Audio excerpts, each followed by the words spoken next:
우리 5월 다음 주까지 사실 5월 달이 가정의 주일이라 가정과 교육에 대해서 말씀을 나누겠지만 다음 주까지 이제 교육, 말씀 교육과 가정에 대해서 같이 생각해 보려고 합니다. 특별히 오늘은 말씀 교육의 중요성이라는 말씀 가지고 같이 생각해 보려고 하는데, 지난 주간에 한 자매와 같이 이제 만남을 가지고 그리고 이제 상담을 잠시 했어요. 이런저런 얘기들을 나누면서 자기 친구, 미국에서 이제 자란 친구가 당연히 예수님을 안 받아들이고 또 당연히, 이게 당연한 건 아닌데 당연히 삶의 의지를 가지고 있지 않는 그런 삶을 살아가고 있습니다. 이렇게 얘기를 해요. 그러면서 이제 가정의 얘기를 합니다. 아버님과 어머니가 이제 싸우고 뭐 이러면서 이제 헤어져 가지고 지금 이제 이혼되어 있는 상태에 있고, 가끔씩 아버지가 전화를 해서 식구들에게, 엄마 필요한 자기 자녀들에게 아주 이렇게 비하하는 말들을 많이 하는, 그래서 전화만 끊고 나면 늘 가슴 아파하고 힘들어하는, 그래서 자기의 삶이 잘 될 수 없다고 생각하는, 결혼도 싫고 이제 결혼해봐야 또 이런 나쁜 상황이 자꾸 흘러갈 거니까 나는 이런 삶을 살기 싫다라고 말하는 이런 친구를 가지고 있습니다 라고 얘기를 하는 거예요.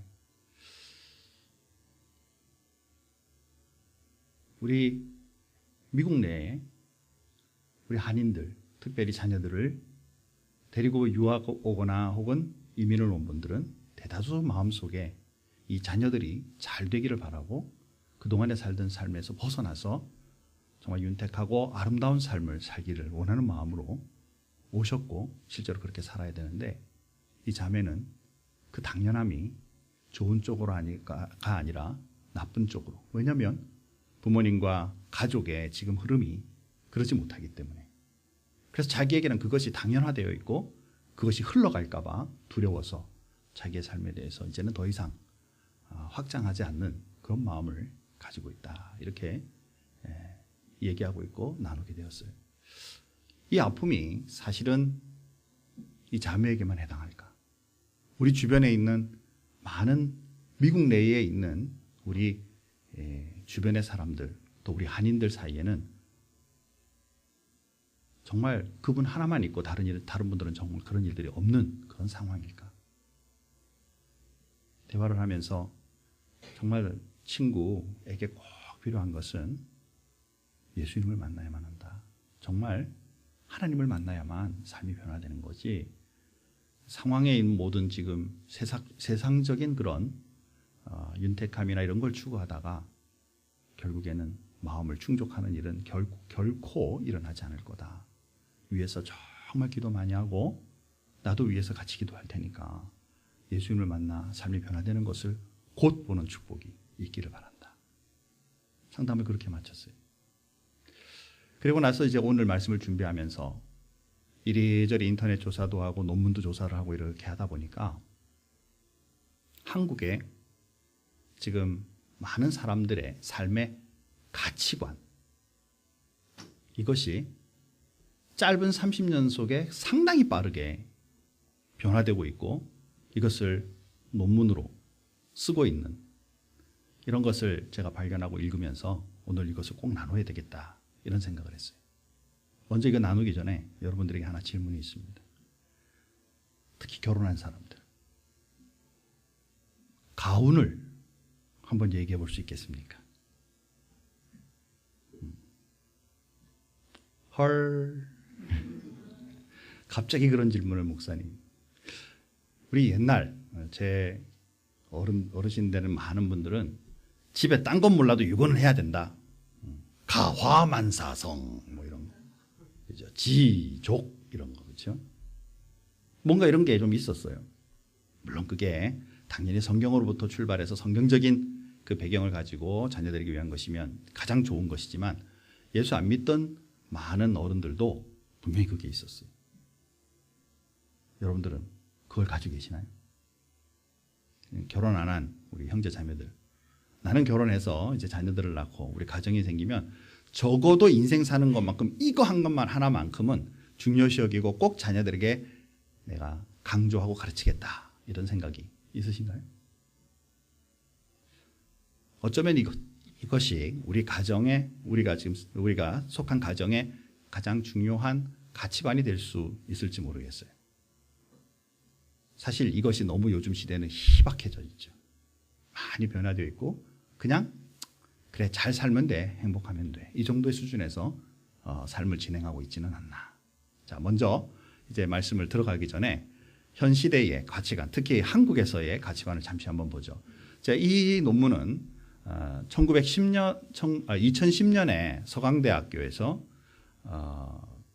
그 서강대학교 심리학과에서 이것을 정리해서 3번에 걸쳐서 실험했던 그러니까 문답하고 서로 간에 설문조사를 했던 그것을 통해서 정리한 그러한 논문입니다. 1979년 그리고 1998년 그리고 2010년 3번에 걸쳐서 이제 한국 사람들의 가치관이 어떻게 변하고 있는지를 한번 본 거예요. 첫 번째 이제 여러 가지가 있지만 그 중에 오늘 한 몇 가지만 뽑아서 생각할 겁니다. 충효. 여러분들은 충효. 나라에 충성하고 부모님께 효도하자. 얼마나 여러분 스스로도 중요하게 생각하시나요? 근데 지금 한국의 가치관을 보고 있으면 1978년에는 78년, 79년에 이제 굉장히 중요하게 생각하고 있던 충효의 사상이 기울어지고 이제는 그거보다는 내가 더 중요하다. 이거는 개인 가치관에 대해서 나라와 가정과 이걸 비교하면서 하는 설문에서 나온 거거든요. 그래서 충효의 사상들은 기울어지고 그리고 다른 것들이 더 중요하다고 생각하는 그런 모습으로 변화되고 있죠. 여러분 개인 스스로도 한번 생각해 보시기 바랍니다. 나라, 여러분의 가정보다 더 중요한가요? 아니면 나라보다는 우리 가정이 더 중요하다. 나라가 잘 되든 말든. 자, 두 번째로는 자신과 가족, 나라의 중요성은 점점 떨어지고 있고 자신과 가족의 중요성은 훨씬 더 빠른 속도로 증가하고 있는. 그래서 정치, 또 한국인으로서의 긍지, 대한민국 짝짝짝 이건 잘 돼도 정말 나라 자체에 대한 마음가짐은 얼만큼 중요한지, 실제로 이거보다 내 가정이 더 중요하다고 생각하는 생각이 굉장히 더 높죠. 자, 그 다음에 또 볼 것은 미래를 대비하는 마음이죠. 자, 여기에 미래를 대비하는 마음에 대해서는 줄어들고 있고 현재를 즐기자라는 것이 훨씬 더 빠르게 증가하고 있다는 사실이죠. 자, 그리고 또 이제 7번째 부분인데 우리는 4번째로 보면 혼전 순결에 대해서는 어떻게 생각하는가? 이제는 필요 없다. 이게 굉장히 빨라지고 중요하다라고 생각하는 것은 이제 굉장히 급속도로 떨어지고 있죠. 자, 그리고 인생 풍부하게 사는 게 중요하다. 그런데 착하고 정직하게 살면서 그 삶을 누리는 것, 이것은 점점 떨어지고 있죠. 즉 물질적으로 풍부하고 넉넉한 건 추구하지만 깨끗한 삶, 정직한 삶에 대해서는 별로 이제 중요시 여기지 않는 그런 의식이 되고 있죠. 자, 마지막으로 한번 살펴볼 것은 연세대학교 사회발전연구소 그리고 방정환 재단에서 아이들의 그 행복 조건을 한번 생각해 본 거예요. 초등학교 4학년부터 이제 고등학교 3학년에서 보면 돈이 삶에 가장 중요하다. 그 다음에 가족이 돈보다 더 중요하다. 의식이 바뀌고 있죠. 고등학교쯤 되면서부터는 돈 맛을 아는 거예요. 돈의 힘의 능력을 보기 시작한 것입니다. 사랑하는 성도 여러분, 제가 왜 이 말씀을 드리는 걸까요? 지금 여러분이 생각하고 있는 중요성이 우리 가정의 중요성이고 우리의 가정의 중요성이 내 자녀와 미래가 되게 된다는 사실이죠. 정말 내가 어떤 것에 사로잡혀 있는, 무엇이 가장 중요하다고 사로잡혀 있는 지금 내 의식을 가지고 있는지 살펴볼 필요가 있죠.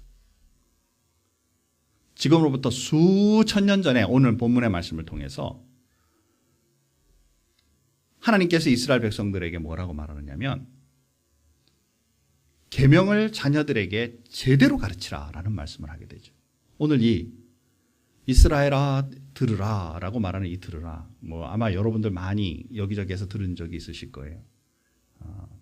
이것을 쉐마 교육이라고 말하죠. 쉐마, 들으라 라는 명령형이에요. 하나님은 유일하신 분이시다. 하나님을 사랑해라. 그리고 그의 계명을 마음속에 반드시 기록해라. 그리고 자녀들에게 열심히 가르쳐라.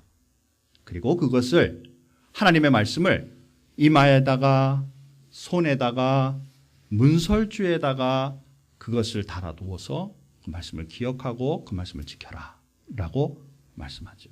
이것이 오늘 우리가 같이 나눌 부분인데, 우리 가정과 우리 교회와 앞으로 우리 그리스도인들이 우리 후세들에게 무엇을 어떻게 나누어주고 그것을 지도해 갈 것인가에 대한 중요한 요소가 이 말씀 속에 있다라는 것이죠. 교육의 가장 중요한 것은 교육자예요. 교육할 사람이 누군지를, 자기가 어떤 마음을 가지고 무엇을 교육할지를 정확하게 가지고 있어야 되죠.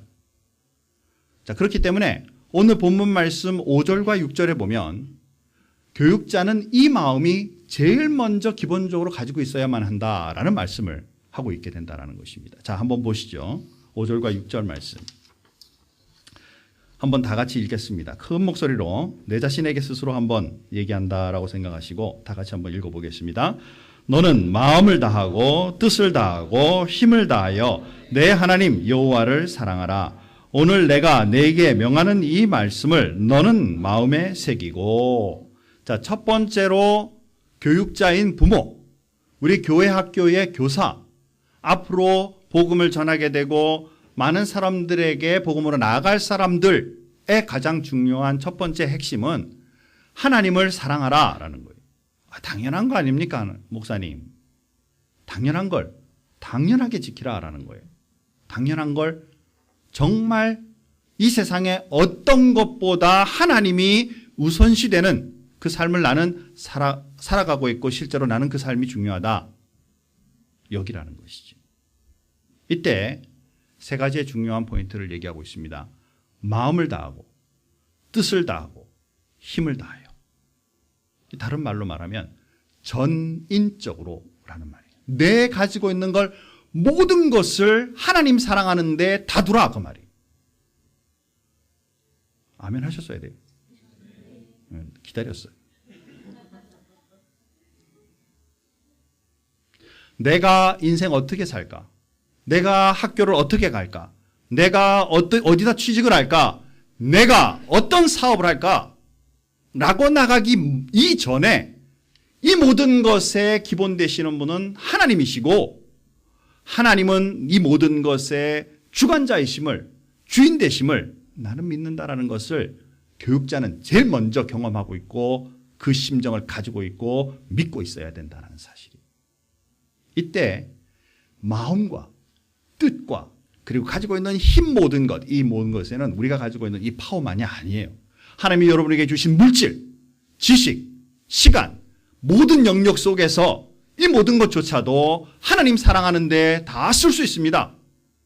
라고 말할 수 있는 교육자가 되어야 한다는 것이죠. 여러분, 하나님을 위해서 돈을 잘 사용하시면 하나님이 채우실 줄 믿습니다. 이때는 아멘 잘해요. 조금 더 컸어야 돼요, 사실은. 여러분이 시간 투자해서 이웃과 세상의 사람들에게 정말 복음을 전하고 하나님을 위하여 투자하면 여러분의 시간 하나님께서 더 연장시켜 주시고 더 은혜롭게 인도하시고 더 지혜롭게 해주셔서 세상의 모든 일들을 더 잘 감당하는 사람으로 세워주실 줄 믿음 가지고 살아가야 한다는 것이죠. 이것이 경험되어야 아이들에게 그 얘기를 할 거 아니냐 그 말이에요. 하나님 네 인생의 주인 되신다. 딴 사람 안 봐도 좋다. 나를 봐라. 오, 그죠? 근데 그 사람이 진짜 자녀들에게 그 말 할 때 그 자녀들이 느껴지지 않겠냐 그 말이에요. 수긍되지 않겠냐 그 말이에요. 제가 이런저런 조사하다가 보니까요, 한국 부모님들 중에 자녀들과 앉아서 자녀들의 고민을 들어주는 부모님들의 비율, 즉 이 조사해 보니까 50%도 안 돼요. 애들이 자기가 가지고 있는 마음의 그 부담감들을 부모님께 말하지 않고 친구들에게 말하는 율이 훨씬 더 높아요. 왜 그럴까요? 원래 부모님들과 나누는 것이 더 좋아야 되잖아요. 그런데 이제 부모님들에게는 그런 거 하나도 나누지 않아요. 그냥 친구들과 주변에 있는 사람들을 통해서 그 문제들이 가지고 있는 고통들을 해결하려고 더 많이 노력하는 것이 통계로 나온다 그 말이죠. 왜 그럴까요? 아마 부모님들이 잘 듣지 않아서겠죠. 듣더라도 내 방식으로 주장해서 그럴지 모르겠죠. 그리고 어쩌면 신뢰를 자녀들에게 못 쌓았을지도 몰라요. 사랑하는 성도 여러분, 무엇보다 우리 인생에 하나님이 우리의 삶의 중심 되시고 너보다도 하나님 더 사랑한다. 우리 가정보다 하나님 더 사랑한다. 이걸 비교해가지고 애들한테 실망감 주고 상처 주기 이전에 정말 그것이 우리 가정의 핵심이고 기본이고 중심이다라는 사실을 자녀들에게 먼저 가르칠 때 자녀들에게 얘기 안 해도 하나님 사랑하는 것 당연히 배워가게 된다라는 사실이죠. 사랑하는 성도 여러분, 저도 여러분도 여러분의 삶 속에 어떤 것보다 하나님 사랑하는 축복이 있기를 주님의 이름으로 축원합니다. 이것이 삶의 중심이 되어야만 한다는 것이죠. 두 번째로는 보니까 하나님의 말씀을 마음에 새기라 그랬어요. 아이들에게 말씀 전하기 전에 여러분이 말씀을 먼저 알아야죠. 모르면 맨날 애들한테 뭐라냐면 공부 잘해라, 네 인생 좋아진다 이렇게 말하죠. 성경에 공부 잘해라, 성공한단 말 없습니다. 노력해라, 네 인생 달라진다 란 말 없습니다. 인생 제대로 되는 방법이 뭐라 그래요? 막 말씀 묵상하라. 그렇죠? 훌륭한 사람 한두 사람 말하네. 안 말한 사람들은 다음에 회개할지어다. 성공에 분명히 성공하는 법칙 성경에 뭐라고 말해요? 하나님의 말씀을 주야로 묵상하는 자, 하나님의 말씀을 묵상하는 자 그 길이 형통하게 될 것이다. 평탄하게 될 것이다. 성경 얘기한다라는 사실이죠. 날마다 하나님의 말씀에 제대로 사로잡혀 있어서 내 자신이 하나님 앞에 묵상하고 주님 앞에 바로 서가는 모습, 주님의 인도하시는 모습을 자녀들이 보면서 자연스럽게 그 삶을 살아갈 수 있도록 열어주는 것이 교육자로서의 해야 할, 부모로서의 최고의 역할, 교사로서의 최고의 역할이다라는 사실을 잊어서는 안 된다는 것이죠. 유대인들이 여러분 아시다시피 수천 년의 세월 전 세계에 흩어져서 살아요. 그런데도 지금도 어디에 떨어져 있든지 하나님을 섬기고 예배하는 모습은 다 유사해요. 희한하죠? 하나님을 예배하는 모습이 다 유사해요. 그리고 강조하는 모습이 유사해요. 그리고 무엇보다 어디에 떨어져 있더라도 그 자녀들이 하나님을 사랑하고 말씀을 지켜가는 그 모습은 전 세계에 흩어져 있더라도 똑같다라는 거예요. 요즘은 우리 한국인들 보세요. 지금 유학 나와서 있는 우리 한국 사람들, 어릴 때부터 와서 여기서 살아 이제 여기서부터 성장한 자녀들, 한국에서 태어나서 한국에서 지난 우리 한국인들 앉혀놓으면 서로 몇 명만 갖춰놓고 앉혀놓으면 대화가 될까요? 서로 이해가 될까요? 그죠? 그런데 그들이 유대인들은 그게 가능하다라는 거예요. 왜 그렇죠? 그들의 삶의 중심이 현세에 일어나고 있는 관심들이 그들의 삶의 중심이 아니라 오로지 하나님의 말씀이 자녀로부터 어릴 때로부터 성장할 때까지 그것으로 인해 훈련받고 그것으로 인해 삶을 살아가고 그렇게 해서 결혼한 그들이 또 자녀들에게 하나님의 말씀을 중심으로 삶의 중심을 이루고 있으니까 수천 년이 지나고 세계가 곳에 흩어져 있더라도 동일한 하나님의 사람들의 모습으로 지속하여 성장하고 있다는 사실을 우리가 간과해서는 안 된다는 거예요. 아까 말한 그 자매가 목사님 제 친구는요 한국인들 싫어합니다. 자기가 한국인인데 학교 다닐 때 애들한테 너무 많은 괴롭힘을 당했거든요. 부모들 사이에 있는 그 상처들이 더더욱더 그 마음을 막거든요. 사랑하는 성도 여러분, 저와 여러분들이 지금 눈을 들어서 주변을 살펴보면요, 이렇게 도와야 될 사람이 너무너무 많다라는 사실이에요. 하나님의 말씀으로 우리가 뭘로 그들을 돕겠어요? 살아계신 하나님, 능력의 하나님, 우리와 함께하고 계신 하나님, 우리의 삶의 근원 되신 하나님을 우리가 그들에게 전파하고 같이 보여주고 우리가 그것을 누리고 있음을 같이 나눔으로 인해서 그들의 삶이 주님께로 가까이 올 수 있도록 도울 수 있다는 사실이죠. 이것이 복음의 능력뿐만 아니라 여러분의 가정에, 우리의 가정에 이러한 축복이 앞으로 흘러내려가는 축복이 있기를 주님의 이름으로 축원합니다. 이를 위하여 내가 먼저 말씀 앞에 서야 한다라는 거예요. 훈련받고 교육받고 말씀의 중요성과 그 능력을 가지고 있어야만 한다라는 것입니다. 그래야 이것이 이루어지는 거니까. 부모의 또한 가장 중요한 핵심은 뭐냐면요, 아이들의 교육, 하나님의 말씀에 대한 교육은 교회 교사들이, 담임 목사가 책임지는 것이 아니라 부모가 아이들의 말씀 교육의 책임이 가장 크다라는 사실을 잊어서는 안 된다는 것입니다. 언제부턴가 우리 기독교회, 미국을 포함해서요, 한국에 애들 교육은 교회에서 하는 거라고 생각해요. 교회 갖다 놓으면 알아서 중국에서 잘 하다가 또 안 되면 그냥 뭐 또 딴 교회 가서 이제 좋은 데다, 교육 시스템 좋은 데다 넣으면 될 거라고 생각해요. 착각하지 마세요. 정말입니다. 착각하지 마세요, 여러분. 아무리 열악한 교회고요, 교사 한 명 하나도 없어도요, 부모님들이 하나님의 말씀으로 잘 양육할 수 있고요, 그 중에 한 선생님이라도 이 아이들의 마음을 읽어줄 수 있고 말씀으로 나눠줄 수 있고 이 아이들을 위하여 생명 걸고 기도해 줄 수 있는 교사 한 분이라도 있다면 이 인생은 달라지는 거예요. 이것이 교회의 교육의 가장 중요한 요소예요. 언제부턴가 애 교회 교육에 갖다 놓으면 되는 것처럼 생각하고 있는 것, 착각입니다. 절대로 앞으로 우리 교회에 이런 일이 일어나지 않기를 소원합니다. 물론 우리 교회 교사님들 다 수고하고 노력하는 건 맞아요.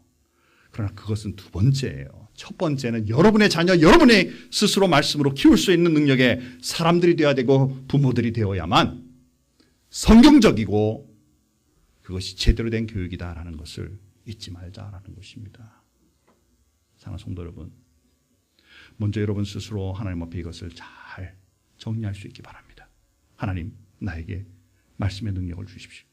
하나님, 나에게 하나님 사랑할 수 있는 능력을 주십시오. 어떤 것보다도 이 아이의 인생, 우리 가정의 모든 것, 나아갈 방향, 해야 할 일, 하나님 손에 있음을 나는 의탁합니다. 하나님, 우리를 도와주십시오. 여러분 스스로 잘 정립하고 아이들 교육에 힘쓸 수 있기를 바랍니다.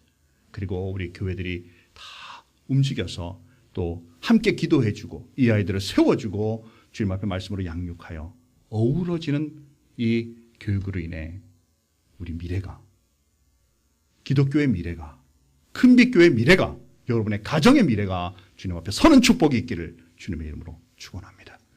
자, 두 번째로 보면요, 자녀들에게 가르치라 명령하고 있어요.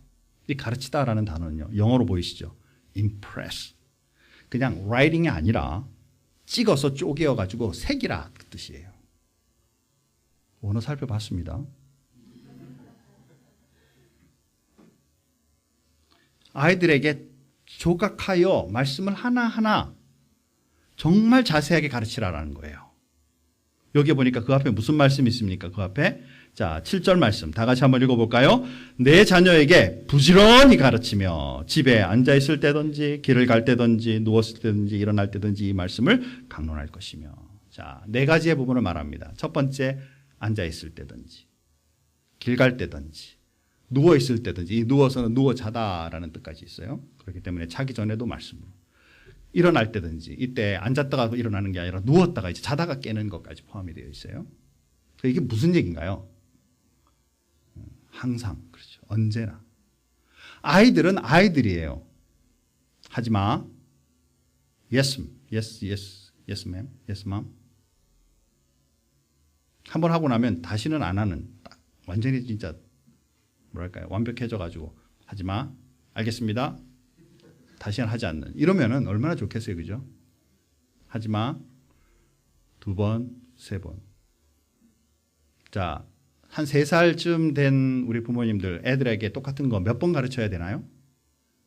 빨리 답을 주세요. 성경 공부가 아니기 때문에 다 안 물어볼 거니까. 예? 자, 나쁜 거는 안 가르쳐줘도 잘해요. 착한 거는 몇 번 가르쳐야 될까요? 그죠? 어쩌면 수십 번 가르쳐야 될지도 모르죠. 그렇기 때문에 색이라고 말씀하고 있는 거예요. 우리나라 표현으로 이걸 원래 성경 번역을 했으면 귀에 못이 박히도록 해라. 이렇게 아마 번역해야 되는 게 맞았을 거예요. 정말 하나님의 말씀으로 우리가 먼저 잘 훈련되어 있고 아이들에게도 강요가 아니고 억지가 아니고 그렇죠. 하나님의 말씀으로 하나님의 말씀을 이렇게 말해. 자, 이렇게 살자. 이렇게 해야 해. 그런데 이렇게 해야 되기보다는 몸으로 먼저 보여주는 거예요. 하나님의 성경은 이렇게 말하고 있다. 하나님이 이렇게 말씀하셔. 2번, 3번, 4번 수도 없이. 그렇죠. 우리 부모로서 또 교육자로서 목회자는 포함해서요. 선생님들조차도 하지 마라. 2번, 3번 하고 나면 이제 아이들한테 나도 모르게 상처 주는 말들을 시작하죠. 너는 왜 매번 그 모양 그 꼴이니? 너는 엄마를 너무 힘들게 해. 너는 아빠를 무시하는구나. 이런 언어들이요. 아이들 스스로 나는 무능한 사람임에 틀림없어 라고 스스로 생각하게 만들어버린다는 것이죠. 제가 중학교 2학년 때 그림 그리기를 포기했어요. 나름대로 전 찬양하고 노래하는 거 정말 좋아했거든요. 그런데 중학교 2학년 때 그림을 그려와라. 무슨 그림을 그려와라. 그래서 이제 앞에 이렇게 꽃갈 모자 이렇게 돼 있는 거 그걸 그리는 건데요. 그래서 열심히 그려갔어요. 그랬더니 미술 선생님이 딱 보더니 야 실물화 그려오라 그랬지 누가 추상화 그려오라 그랬어. 그 한마디에 그냥 그다음부터 나는 그림은 안 되는구나.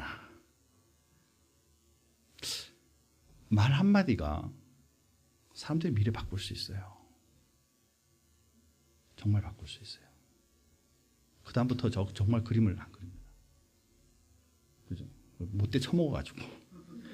근데 그게 아니라 자꾸 그것이 생각나고 꼭 그림 안 그려도 다른 것에서 제가 취미생활 할 수 있으니까.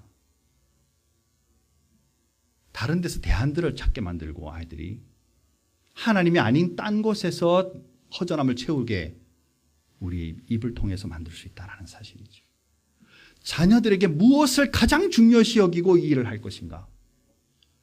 오로지 하나님의 말씀이 저들의 마음속에 새겨져 하나님의 말씀으로 통해 인도하심을 받고 하나님의 말씀으로 통해 삶의 윤택함을 누리고 복음의 능력으로 이 아이들의 미래가 밝아질 수 있도록 도와주는 것.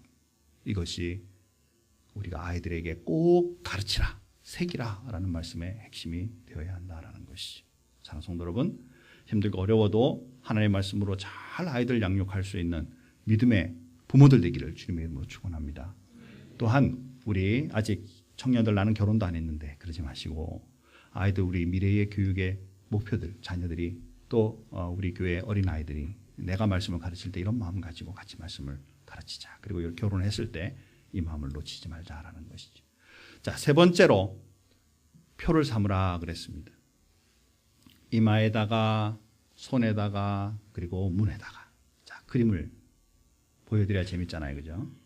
자, 유대인들이 의식을 할 때 하고 있는 모습입니다. 이마에다가 요 박스 안에다가 하나님의 말씀을 새겨서 쉐마의 말씀을 새겨서 그 안에 넣어 놓습니다. 그리고는 가죽끈으로 묶습니다. 자, 그리고 팔목에 이제 여기 박스 안에 해서 이제 또 묶습니다. 이제 아마 여기에 지금 들어가 있는 것 같아요. 여기에서는 손목에 묶기도 하고 팔에 묶기도 합니다. 여기에 보니까 이 두 가지로 지금 말하고 있죠. 여기는 아스크나직이라고 되어 있고 여기는 세파르디라고 되어 있습니다. 유대인들의 삶의 모습에 지역에 따라서 두 파류가 있습니다. 북유럽 쪽에 있는 유대인들을 아스크나직이라고 말하고요. 그 다음에 지중해 연안 아래쪽으로 있는 유대인들은 세파르디라고 말을 합니다. 이 사람들이 방향이 다 틀려요. 그렇지만 모습은 똑같습니다. 자, 말씀을 먼저 새겨서 넣고 그것을 묶죠. 자, 그 다음에 또 이제 문설주에다가 이것을 붙여라 그랬습니다. 요 조만한 박스 여기 하나, 요게 지금 이렇게 크게 보여서 그렇지 한 손가락 요 정도 크기라고 보시면 됩니다. 이거보다 작습니다. 이거 반만 합니다. 이런 것에 그 안에 지금 보이는 그 안에 말씀을 적어서 거기 안에 들어가 있어요. 그리고 나서 문에 솔주에다 붙여야 되는데 앞면에다 붙이면 안 되고 문 들어가는 바로 옆면에다가 붙여야만 됩니다. 여러분은 아파트 사시는 분들은 어스틴 아파트 사시는 분들은 집에 오늘 들어가시면서 내 문에 혹시 이거 비슷한 이렇게 뭔가 하나 붙어 있나 안 한번 확인해 보세요. 제가 살던 아파트에도 그게 붙어 있었습니다. 유대인들이 이거 붙고 있다가 나중에 이사 갈 때 떼지 않고 그냥 가버려가지고 하나님의 말씀이 거기 딱 붙어 있는 거죠. 붙여놓고 들어갈 때 키스하고 들어갑니다. 나올 때 키스하고 나와요. 자, 뭘 의미할까요? 뭐 매일 이렇게 살지는 않습니다. 이 사람들. 여기 주로 이제 하는 것은 의식이 있을 때 그래요. 어떤 예식이 있을 때 말씀을 다 이렇게 해가지고 같이 대화하고 기도하고 집회할 때마다 이 모습을 합니다. 삶을 손을 움직이려고 그러다가 그렇지 내 손의 핵심은 하나님이시지. 내 이마에 있는 말씀 못 보지만 상대편의 이마에 있는 삶을 보면서 아 우리 인생의 방향과 해야 할 일 중심은 하나님이시지 말씀이지 라는 것을 계속 깨닫도록 만드는 거예요. 문 앞에 문을 열고 나오다가 말씀 앞에 키스하고 가고 들어오면서 또 하나님 잘 다녀왔습니다 키스하고 살 때 나가고 들어오면서 말씀 가운데 살지 않겠냐 그 말이죠. 우리 기독교에서 이거 안 합니다. 대신에 뭘 하냐면 내 마음에 새겨. 이 말씀에 우리는 더 핵심을 두죠. 그죠? 그래서 많이 새기셨죠. 오늘 목사님 굉장히 시니컬하게 설교하시는군요. 왜 말씀 속에서 이런 말을 하나님께서 하셨을까요? 야, 니네 말씀대로 살아. 외우느라 그냥 제대로 외우고 말씀 지키며 살아 이러시면 되는데 거기다가 또 구체적으로 머리에다 하고 손에다가 하고 뭐 문에다가 하고 말씀 이렇게 해라라고 말할까요? 우리는 한두 번 배워가지고 머릿속에 남고 삶 속에 가는 게 아니거든요. 평생 해야 될 작업이거든요. 평생.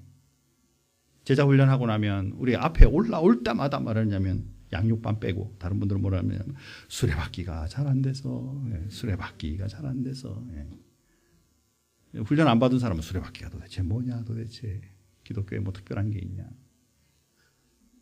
그죠? 말씀, 전도, 묵상 이런 모든 것들이 그냥 한두 번 훈련 받는다고 되는 게 아니니까 평생 이 일을 위해서 하나님 앞에 하나님을 생각하고 삶의 이것을 훈련하고 나아가야 될 일이니까 하나님께서 이 일을 이런 모습으로 우리에게 보이시는 거예요. 최고의 제자 훈련이죠. 하나님께서 이렇게 해가지고 이렇게 해라. 그렇죠. 사랑하는 성도 여러분, 말씀은 지식으로만 절대로 되는 것이 아니다라는 것이죠.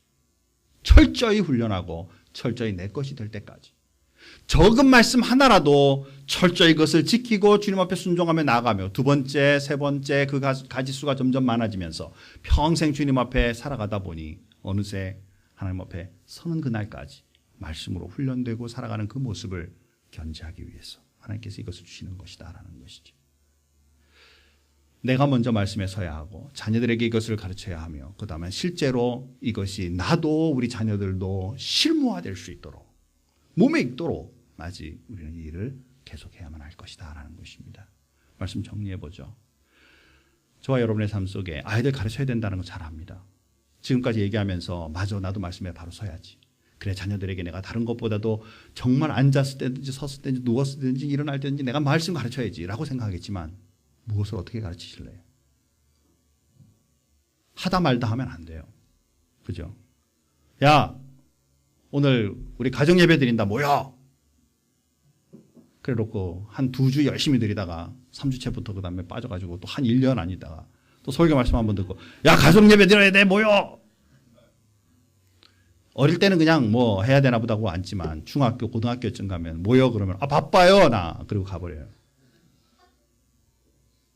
무슨 얘기하는 거예요? 여러분 적은 것부터 하나 시작하면 꾸준히 가야 되죠. 교육이라는 건 그런 거죠. 내가 우리 가정예배 일주일에 딱 한 번 내가 꼭 드려야 되겠다라고 생각하면 그 다음에 규칙을 세우세요. 어쩌다 한 번 빠질 수는 있어요. 우리 구르터기처럼. 그죠? 2번 이상 빠지지 말라 그러잖아요. 제가 꼭. 안 하기 시작하면요. 3번만 안 하면 그다음 구루통이 모이기 힘들어요. 그렇죠? 소그룹 모이면 안 된다고 말이죠. 자녀 교육 마찬가지다고 말입니다. 적은 것부터 하나 하기로 결정했으면 그 일을 꾸준히 아이들에게 하는 거야. 그 다음에 또 하나 늘려가고 또 하나 늘려가고.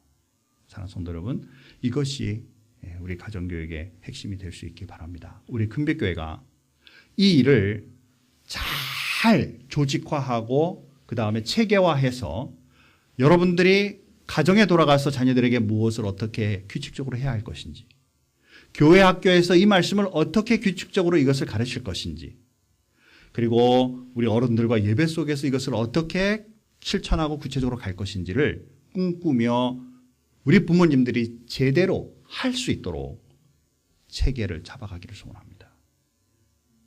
그래서 먼저 부모님들이 말씀 앞에 서고 훈련하고 자녀들이 이 일에 동참되어 하나씩 말씀 앞에 서가고 이것이 교회와 제자훈련으로 연결되면서 하나님 앞에 큰 은혜가 이루어지는 그런 교회. 이를 위해서 우리 기도하고 실천하면서 앞으로 체계를 잡아가자. 제가 한국 다녀오고 나면 7월 달부터 이 일을 하기를 소원합니다. 여러분 한번 꼭 기도하시기 바랍니다. 하나님, 우리 큰빛교회를 통해서 아이들을, 우리 가정을 세워가고 아이들을 훈련해가는 일에 계획을 세우고 있는데 하나님 저에게 기회를 주시면 같이 조인하여 일을 하고 싶습니다. 여러분 혹시 마음이 감동이 오시면 7월 달부터 조인해서 우리 교회 큰빛교회 교육 체계를 잡아갈 수 있는 일이 일어나길 바랍니다. 시간이 너무 많이 지나서 결론은 그냥 이것으로 맺도록 하겠습니다. 잠깐 기도하시죠. 하나님 감사합니다. 오늘 이스라엘 백성들이 들으라라는 하나님의 음성에 반응하여서 저들의 삶을 주님 앞에 든든히 세우고 수천 년이 또 세계 각곳에 떨어져 있더라도 그 말씀을 실천해가는 그런 모습들 이미 우리 주변에서 많이 볼 수 있습니다. 예수를 믿는 우리들도 앞으로 이 말씀대로 그렇게 살아가기를 소원합니다. 부모된 우리들이 먼저 말씀으로 잘 훈련하고 우리에게 선물로 주신 귀한 이 자녀들을 하나님의 말씀으로 잘 양육하며 무엇보다 우리 모두가 하나님 앞에 훈련된 잘 말씀에 익숙된 그리스도인으로 살아갈 수 있도록 하나님 인도하여 주셔서 하나님의 능력이 이 땅 위에 펼쳐질 뿐만 아니라 우리의 삶도 가치 있고 의미 있는 그런 삶을 살아가게 하여 주시고 무엇보다 이런 모습을 통해 주변에 하나님을 알지 못하는 많은 사람들에게 제대로 된 복음을 전할 수 있는 그리스도인의 삶이 이어질 수 있도록 하나님 축복해 주시옵소서. 모든 것 주님 앞에 의탁합니다. 우리 큰빛교회에 꿈꾸고 있는 모든 일들과 세상을 향해서 복음을 전하고 사랑을 전하는 일에도 하나님 늘 간섭해 주시고 도와주셔서 하나님의 말씀에 사로잡힌 귀한 교회 되게 축복하여 주옵소서. 감사하며 예수님의 이름으로 기도하옵나이다. 아멘.